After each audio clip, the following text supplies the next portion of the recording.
तो नमस्कार, आदाब, सत श्री अकाल। एक बार फिर से आप तमाम दर्शकों का स्वागत है हमारे चैनल डेली क्राइम में। आज हम जिसकी बात करेंगे वो महिला लगभग 21 साल से अपने न्याय के लिए दर दर भटक रही है।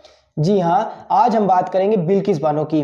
वो बिल्किस बानो जिसका 3 मार्च 2002 में हिंसक भीड़ ने बेरहमी से बलात्कार कर दिया था और उन्हीं के सामने उनके परिवार वालों को दर्दनाक मौत दे दी।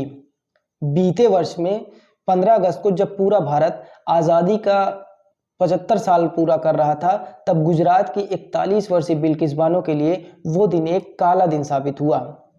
इस दिन राज्य सरकार के एक फैसले के कारण वो सालों से लड़ रही अपनी जंग हार गई।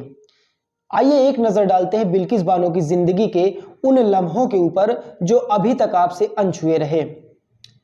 बात सन 2002 की है, जब बिल्किस बानो 21 साल की थी और अपने पेट में 5 माह का गर्भ पाले हुई थी।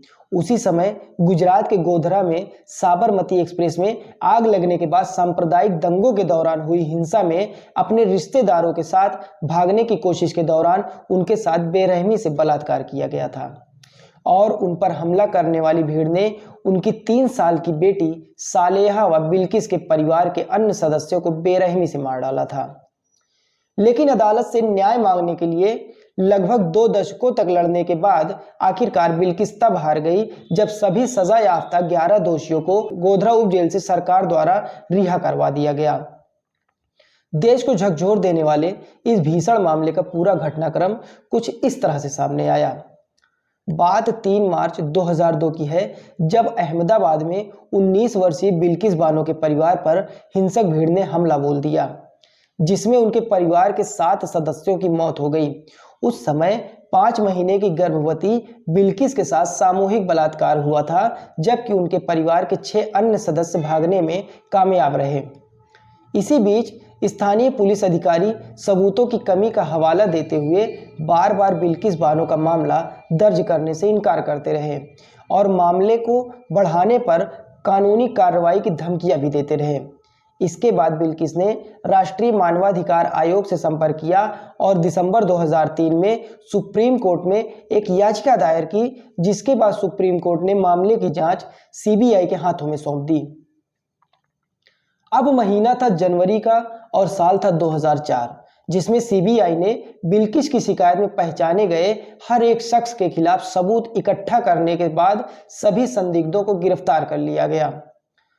अगस्त 2004 में बिल्किस ने सबूतों से छेड़छाड़ और गवाहों को नुकसान पहुंचाने की संभावना के बारे में अपनी चिंताओं को जाहिर किया, तो उच्च न्यायालय ने मुकदमे को अहमदाबाद से मुंबई ले जाने का फैसला सुनाया। इसके बाद इन सब के बीच अब 4 साल बीत चुके थे। अब जनवरी 2008 में निचली अदालत ने 13 लोगों को बिल्किस के साथ बलात्कार करने, आपराधिक साजिश में शामिल होने और हत्या का दोषी पाया, जिनमें से 11 को उम्र कैद की सजा दी गई। अब जुलाई 2011 में सीबीआई ने बॉम्बे हाई कोर्ट में एक याचिका दायर कर दोषियों को फांसी देने की मांग की।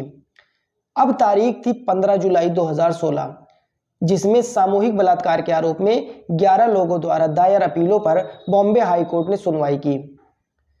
सितंबर में दोषी के वकील ने अनुरोध किया कि मामले में कई गवाहों से फिर से पूछताछ की जानी चाहिए, लेकिन बॉम्बे हाई कोर्ट ने उनकी इस याचिका को सिरे से खारिज कर दिया। दिसंबर 2016 में बॉम्बे हाई कोर्ट ने उम्र कैद की सजा पाने वाले सभी कैदियों की अपील पर फैसला सुरक्षित रख लिया। अब वह दिन भी आ गया जब बॉम्बे हाई कोर्ट ने 11 दोषियों को उम्र कैद की सजा की पुष्टि की।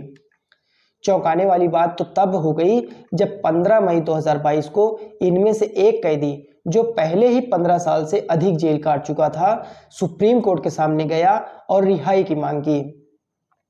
देखते ही देखते 15 अगस्त 2022 को गुजरात सरकार की डायवर्जन नीति के तहत 11 दोषियों को गोधरा जेल से रिहा कर दिया गया। यहां ध्यान देने वाली बात यह भी है कि 2003 में इस मामले में राष्ट्रीय मानवाधिकार आयोग का महत्वपूर्ण हस्तक्षेप था, जिसने गुजरात पुलिस द्वारा मामले को बंद करने के बाद बिल्किस बानो को सर्वोच्च न्यायालय का दरवाजा खटखटाने के लिए कानूनी मदद की थी। अभी इसी बीच बिल्किस की जिंदगी के ऊपर एक कहानी लिखी गई, जिसमें मशहूर लेखक हर्ष मंदर ने अपनी पुस्तिका between memory and forgetting मैसेक्रे and the Modi years in Gujarat में इस भयानक घटना का वर्णन किया है। हर्षमंदर लिखते हैं कि एक परिवार ट्रक में सवार होकर अपने गांव जा रहा था, लेकिन जब तक वे अपने मंजिल तक पहुंचते तब तक 20 से 30 लोगों की भीड़ ने उस ट्रक पर सवार लोगों पर हमला कर दिया और इस बीच बदमाशों ने बिल्किस से 3 साल की बच्ची को छीन लिया और उसका सर जमीन पर पटक दिया, जिससे उस बच्ची की मौके पर ही मौत हो गई।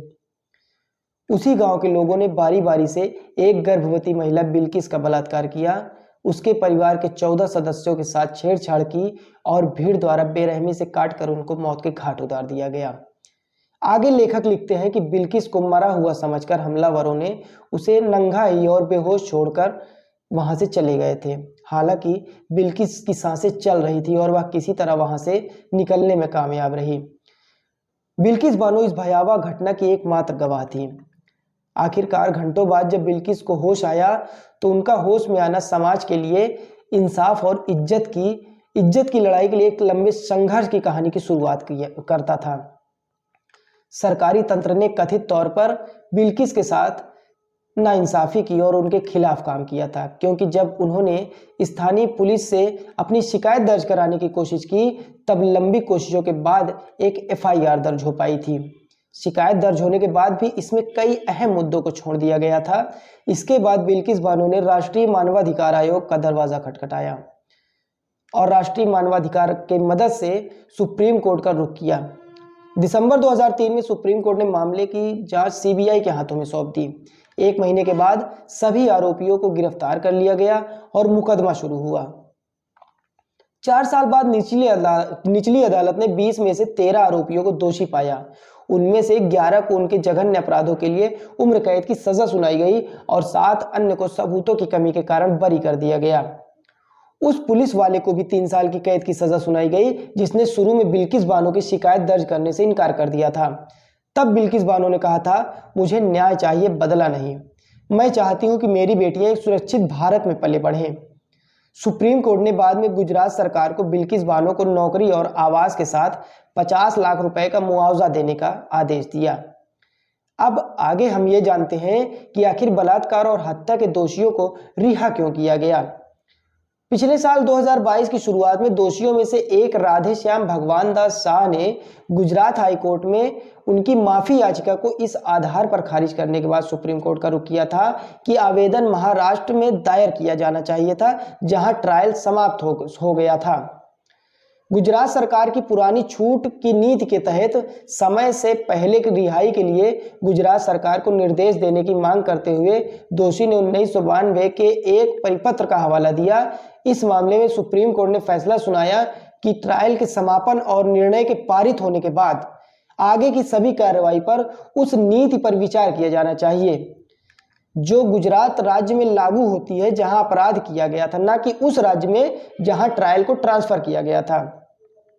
अदालत ने गुजरात सरकार को 9 जुलाई 1992 की नीति के तहत समय से पहले रिहाई के आवेदन पर विचार करने का भी निर्देश दिया था, जो उनकी सजा के समय मौजूद थी। उसके बाद गुजरात सरकार ने गोधरा कलेक्टर की अध्यक्षता में एक कमेटी बनाई। समिति में भाजपा विधायक सीके राहुल जी और सुमन चौहान, भाजपा गोधरा नगर निगम के पूर्व पार्षद मुरली मूलचंदानी और भाजपा महिला विंग की सदस्य स्नेहबेन भाटिया भी शामिल थी। पैनल ने सर्वसम्मति से दोषियों की छूट के पक्ष में फैसला किया और अपनी सिफारिशें राज्य के गृह विभाग को भेज दी। मामले से संबंधित सभी पहलुओं पर विचार करने के बाद राज्य ने सिफारिश को स्वीकार कर लिया और रिहाई की अनुमति दी। 15 अगस्त को सभी 11 दोषियों को गोधरा जेल से रिहा कर दिया गया। इस मामले पर पूर्व न्यायाधीश जस्टिस साल्वी ने कहा कि निश्चित रूप से यह एक विडंबना है कि हमारे देश के प्रधानमंत्री ने महिला सशक्तिकरण की बात करते हैं और जिस राज्य से वह आते हैं उस राज्य की सरकार ने उन पुरुषों को रिहा कर दिया जिन्होंने एक असहाय महिला के साथ सामूहिक दुष्कर्म किया था। फिलहाल न्याय का सिलसिला तो चलता ही रहेगा, लेकिन बिल्किस बानो ने इस रिहाई के खिलाफ ऊपर के कोर्ट में याचिका दायर की है। अब देखना यह है कि कोर्ट इस मामले की क्या सुनवाई करता है और न्यायालय का आखिरी फैसला क्या होता है। फिलहाल आज की कहानी कैसी लगी आपको हमें कमेंट में जरूर बताइएगा। आपसे फिर मुलाकात होगी एक नए एपिसोड के साथ, तब तक के लिए जय हिंद।